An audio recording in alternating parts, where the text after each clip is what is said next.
کسی گاؤں کے قریب ایک جنگل میں ٹمی نام کا ایک شوقین چھوٹا لڑکا اپنے خاندان کے کھیت سے دور بھٹک گیا۔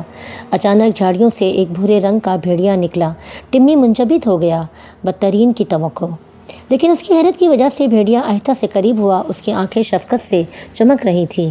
بھیڑیا، جسے ٹمی نے لونا کا نام دیا، زخمی ہو گیا تھا اور کھانا تلاش کرنے کے لیے جدوجہد کر رہا تھا۔ ٹمی نے اپنا لنچ شیئر کیا اور لونا کو ٹھیک کرنے میں مدد کی۔ جیسے جیسے دن گزرتے گئے وہ لازم و ملزوم دوست بن گئے۔ ایک ساتھ انہوں نے درختوں کے درمیان چھپن چھپائی کھیلتے ہوئے جنگل کی تلاش کی۔ لونا نے ٹمی کو جنگل کے راز سکھائے اور ٹمی نے اپنے گاؤں کی کہانیاں شیئر کی۔ جب ٹمی کے گھر والوں نے اسے ڈھونڈا تو لونا انہیں اپنے بیٹے کے پاس لے گئی۔ تب سے ٹمی اور لونا کی دوستی انسانوں اور جانوروں کے درمیان امید کی کرن تھی۔